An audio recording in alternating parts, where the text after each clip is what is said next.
Let's watch Earthling Ed debate on Good Morning Britain or wherever it is. No, This Morning, TV channel in the UK. No intro, let's just listen to what he's saying and let's hear his thoughts and the idiots that he's dealing with. Play. All the horrible things that we do to them in commercial farming systems. And I felt like a hypocrite because I said I loved animals. You know, I always said that I was an animal lover, but here I was paying for animals to suffer and die on my behalf. And so I felt that I'd hit some sort of moral brick wall where I preached one thing, but my actions said another thing. And so I had to be vegan to align myself with my own moral code. You know? Yeah. We're in a nation of animal lovers. It makes sense for us to extend that compassion to all animals. Good. Like that's a great way to start an argument. Not an argument. That's a great way to not start an argument because you're effectively telling other people, we're good people. I'm a good person. I just noticed I was doing something which didn't align with my good things, so I changed it. You're good people too. Come on, come join me. It's a good way of not coming out defensive or attacking going on here. And how far are you prepared to take that? That's an interesting question. I think I personally believe in education, and I want to talk about vegan as much as possible because knowledge is power. And when we're given both sides of the argument, we can make a conscious... What was that? There was a random shot of Philip there licking his lips. Now, we all know Philip has got those amazing canine teeth. Is he looking at Ed and thinking, delicious? Maybe Philip Schofield is going to eat Ed. Let's see. Did you see that again? Let's watch it again.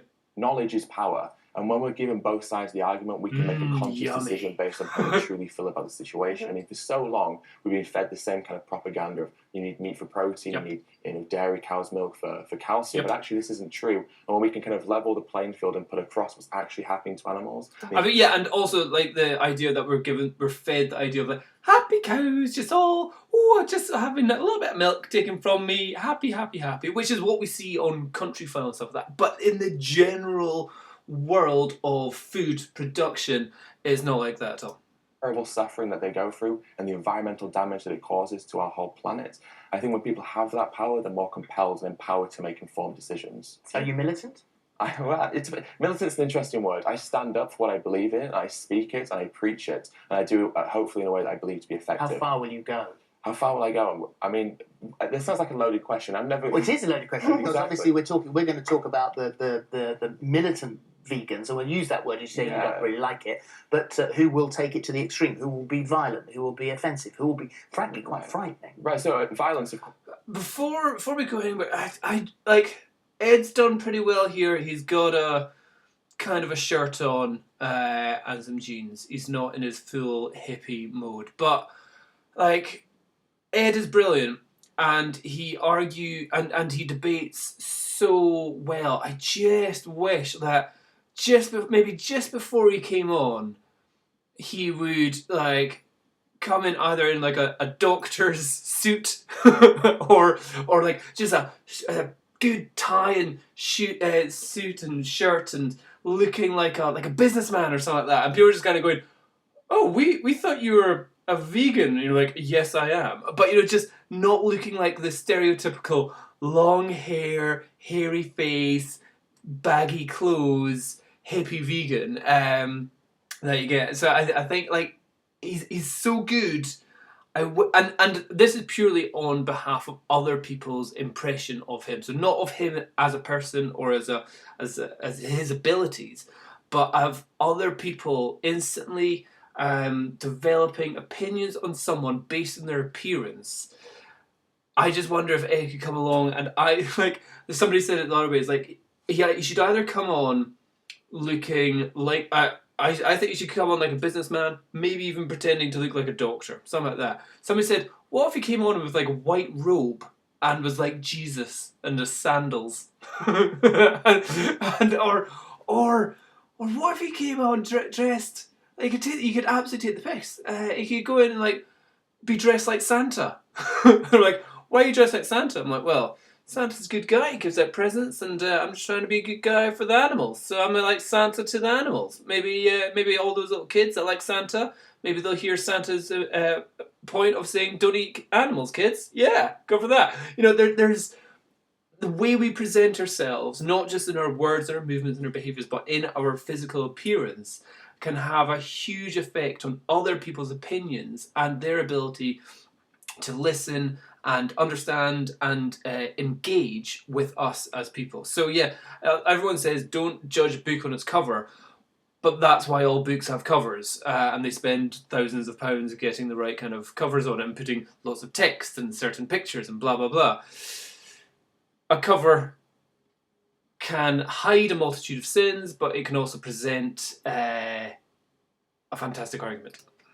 Is never on the table. We don't condone violence in any way, shape, or form. Offence is a very unique thing. It's very subjective. I'm personally offended by people who exploit animals. However, my offence to that isn't necessarily a good enough justification for them just to stop. So we have to not be so concerned about offence, but concerned about justice. And what's happening to animals, the fact that pigs are in gas chambers screaming right this very second, the fact that dairy cows are being forced to be impregnated and their babies are being taken away from them, the fact that we... Again, so good. He's on point with everything. There's no M's, there's no buts, there's no thought, there's no He's not thinking about what he has to say. He is on point with everything, to the point where the presenters don't have a chance to really butt in until Ed has actually finished his point that he's trying to get across. He does it very, very well. Eviscerate and gas 40 million day-old male chicks every single year in the egg industry just because they won't produce eggs. That's truly an abhorrent and offensive action that we all commit on a daily basis. Boom! Like, banging out facts, banging out the horrors of the dairy industry, the egg industry and all that kind of stuff. And like, you can just hear everyone going, oh, he's finished. Right, we have to argue with this guy who's got fantastic points. Great. I'm surprised they even invite him on, because they're just like, how do we argue with this? I don't know what. I haven't watched this. I want to see what their argument back with this is. Hold on, let me guess. Does the woman go, yeah, but avocados?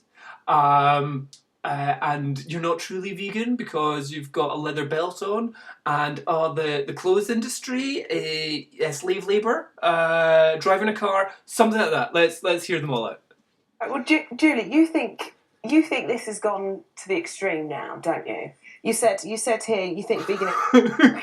Could they have brought on any more of a I'm a grumpy meat eater onto the show? It's like, again, the way you present yourself is the way that people... So again, vegans will be looking at this person going, miserable, what do you call it? Gizzards underneath her chin.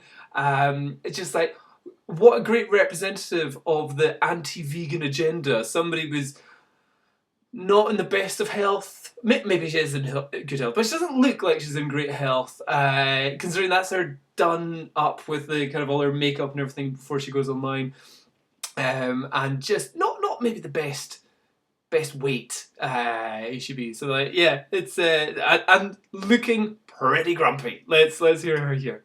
It's preachy and a middle class thing. Well, this is probably the last thing that you want to hear with the debate, but I agree with every single word that Ed says. I think that it's absolutely right and proper that we look at what's happening to animals, that we challenge intensive farming. I don't have a problem with killing animals for meat, but I think that as long as they've lived well and die humanely, if there's a possibility for that, then I think that what we should be doing is targeting the agribusiness and looking at large-scale farming. Okay. What was I expecting that response from her there? What I would say also is that vegans, I think, also should, when they're putting their argument across, is not be the Puritan vegans in that they don't believe in killing. Because part of the vegan statement is unnecessary torture and killing of animals. So if we say, I don't think we should kill animals at all, you do have to go, because then people go down, what if you're on a desert island? I think we should... or is it, what about plants? You kill plants. I think vegans shouldn't use the we shouldn't kill argument, because I think we, in a world of survival, we need to kill. If somebody breaks into your house with an axe, I'm quite happy to shoot them in the face. If they're trying to come in and kill my family, I will kill them. So I don't have a problem with killing per se. I don't have a problem with indigenous tribes living, what do you call it, hand to foot, or whatever it is, having to kill chickens in the forest to get enough meat to survive over the rainy season or some guff like that. And so I think vegans, in their general argument, should stay away from the we shouldn't kill. Killing is bad. Killing unnecessarily is the main point. Shove that word in everywhere. Killing unnecessarily is the kind of biggest, most important thing that we need to be saying there. So, quite interesting, this woman just totally agreed with everything that Ed just said there. But she's going to say the big agribusiness and all that kind of stuff. But again, the big agribusiness is the absolute horror which we have developed into, or our society, our farming practices has developed into because of our demand for it. So we just take that demand away. Hopefully that will help. But yeah, even when you're not talking about the big agri businesses, you're still looking at like small local farms. Mom and pop farms for the last 15 generations.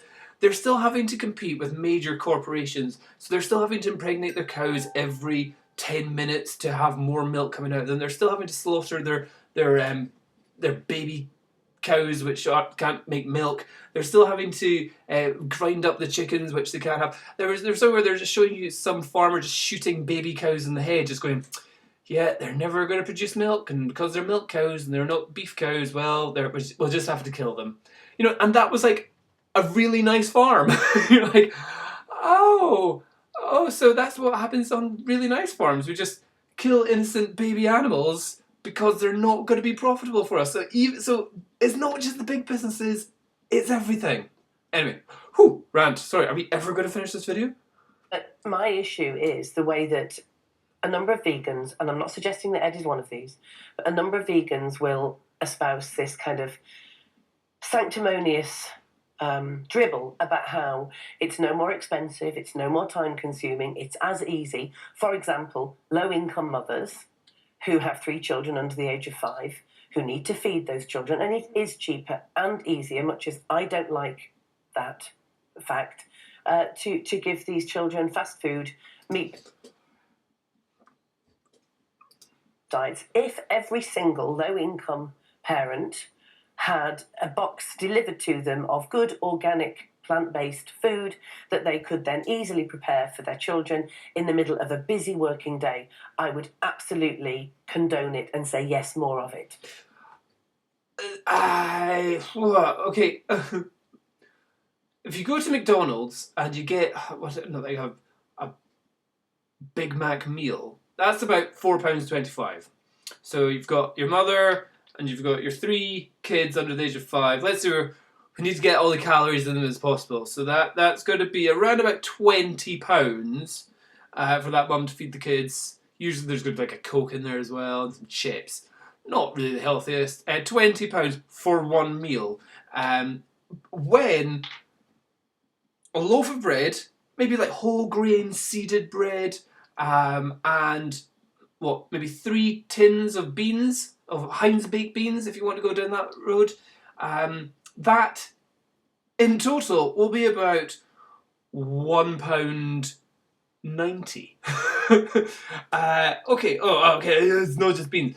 Beans are very healthy for you. Okay. What about 3 jacket potatoes? Again, I've seen like massive potatoes for like 20 pence in the supermarkets. If you don't like jacket potatoes, what about sweet potatoes? Mashed sweet potatoes, and all that kind of stuff. What about, there's just, like, what was she on about? Fast food is cheaper. Fast food isn't cheaper. Have you been to McDonald's? Have you driven past Burger King? Have you been to Subway and said, can I get a foot-long turkey breast and ham? Yeah, there you go. £7. What, is some working mum going to feed her 3 children £7 foot-long Subway sandwiches each day? Because that's cheaper than some rice and beans and nuts and seeds and a jacket potato. Shut up! Ranty today. can't deny the fact that many vegans who are sanctimonious and who judge lower income, particularly women who are raising their children, that they are coming from a position of privilege and denying how difficult it is to have and to provide a balanced diet for your family in today's climate.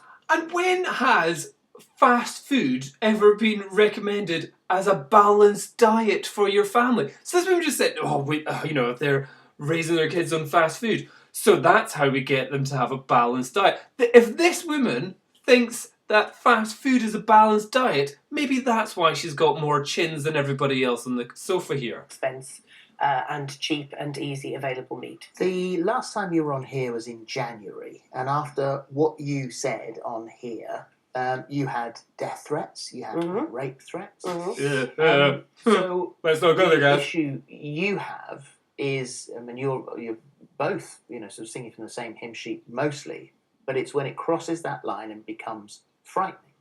Well, I mean, who could argue against being more conscious about the effect that our meat and dairy eating has on the planet and on the animals that suffer as a consequence? But what I found, and I first wrote an article about this in 2005, which was a tongue-in-cheek article about how people are constantly lectured by vegetarians and vegans who seem to think that their lifestyle choice, and they do nothing else, they do no campaigning against the meat industry, but just the very fact that they have this diet, becomes unbearable. Now, I had lots of death and rape threats. I still get emails to this day from people who seem to support the PETA view, the People for the Ethical Treatment of Animals, which in my view is a deeply misogynistic organisation that thinks it's fine to treat women as animals, but we need to treat animals humanely. And that is the big problem I have. And yes, after I came on the programme in January, I was called all the horrendous misogynistic names under the sun by some macho brocalists, as we call them, vegans, some men who seem to think that this is the new macho. And we can see this in the way that some men are trying to pull others into veganism by showing that they can be big bodybuilders and that they can have massive muscles and that they're like junk food made of vegan ingredients. It's just a kind of a swap for their usual kind of, meat eating and steak eating into now a macho veganism. So your reaction to that? I have no idea what her argument is there. Some people are able to show that they're macho while being vegan.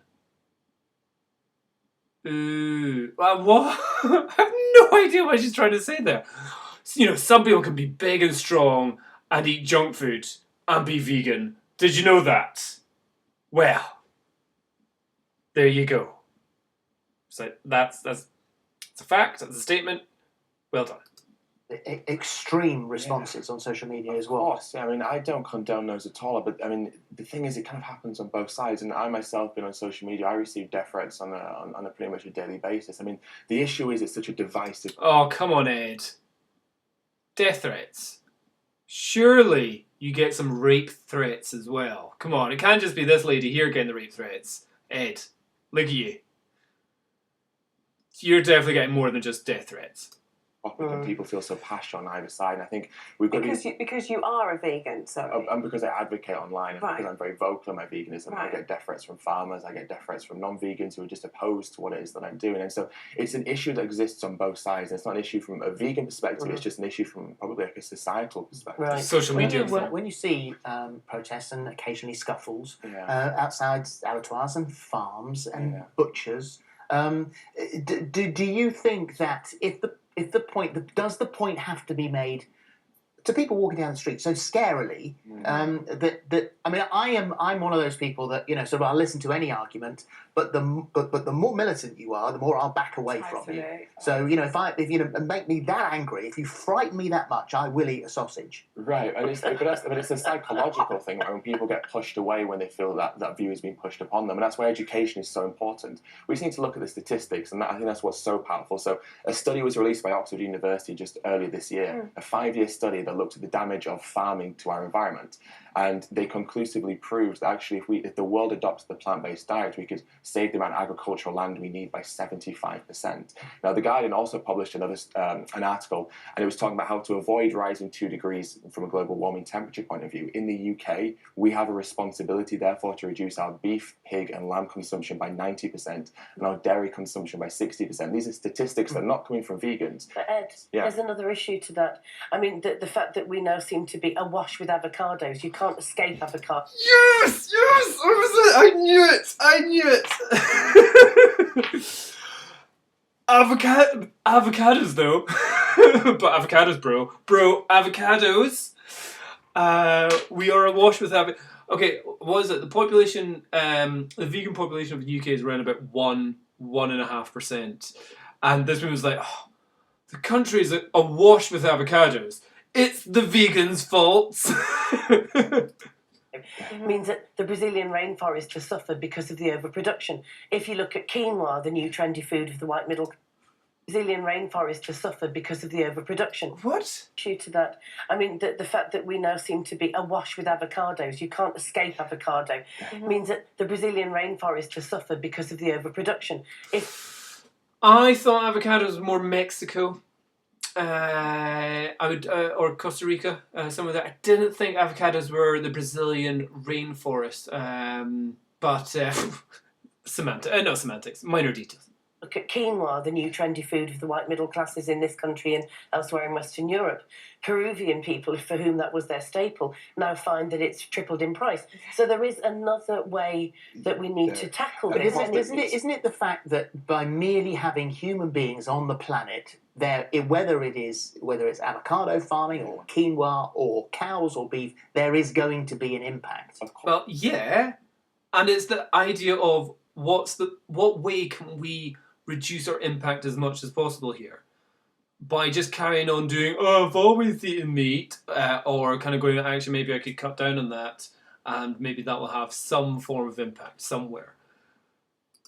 There is, but the way I see it is that our responsibility in life is to make sure the planet that we leave behind is better than the planet that we were born into. And we have an obligation to reduce suffering as much as we possibly can in our lives. Now, we can never obliterate suffering, but we must reduce it as much as we can. And simply going vegan is the single biggest thing that we can do that has the biggest impact, not only for our environment, every day, but to the trillions of animals who are exploited every single year needlessly. It's completely needless. But I think the point is, how far are you prepared to go? How far will you personally? I mean, what do you say to those? Mark says, I run an abattoir. I've been targeted by vegans who abused me and my staff, took photos of them, posted them on social media with the wording "murdering paedophiles" written across them. Do you agree with that? Absolutely not. Of course I don't. Likewise, I don't agree with people sending me messages insinuating that I'm somehow an animal abuser or into bestiality simply because I want to save the lives of animals. This is the thing. It works both ways. But we have to look at who the true victim is. And it's not people that are necessarily having bad things said about them on social media. The true victims, the animals, were having their lives taken from them. They're mutilated. They're forcibly impregnated. They're exploited. They suffer. They scream and beg for mercy, and we grant them nothing. They are the oppressed majority in our society, and the least that we can do is give them some compassion and say they should have the right to live their life. Final couple of seconds.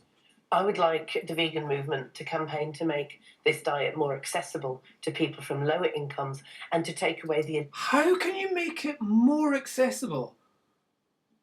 There's something like 10,000 plants, vegetables, spices, herbs, nuts, beans, legumes, tubers, all that kind of shit that we can eat in the UK alone.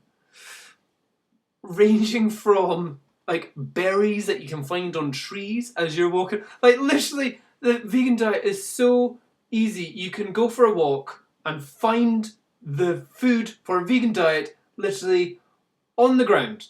It's in some bushes, on some trees, wherever you go. Eat some berries. Granted, some berries might not be good for you. I wouldn't advise this for everyone. But to say, make it more accessible. Literally, tin of beans, some porridge oats, porridge, water, maybe a dash of salt, leave it overnight, boom. How cheap can porridge get? And that's not even subsidised by our tax. Ah, brilliant. Ah. slant on veganism, and that is... Yeah, sure, if you want to eat avocado and quinoa and wheatgrass juices, yeah, you're a middle-class bellend, but to say that because of there's expensive vegan crap, somehow poor people or lower income people can't afford vegan stuff is nonsense. That's like saying, yeah, but Lamborghinis and Ferraris, you know, how is somebody meant to afford a car when there's Lamborghinis and Ferraris? The demand for Ferraris has gone up tenfold in the last 20 years. Their prices have gone through the roof. People in Italy can't afford Ferraris these days. How are we expected in the UK to drive a car? It's not possible. It just doesn't make sense. Anyway, well done, Ed. You are fantastic. You are brilliant. Your presentation is fantastic. I just wonder if there's ways where the way you present your look, I wonder if that could have some hilarious effects. Just turning up as Santa or the Easter Bunny and just go, hey, I'm a bunny. Do you want to eat me? No. Why not? You eat pigs, you eat cows, you eat chickens. I'm a bunny. You'll find me on a field. Why don't you eat me? There's many different things that we can do. But Ed, you are fantastic. Thank you very much for being part of the vegan community. You are brilliant. Cheers. Bye-bye.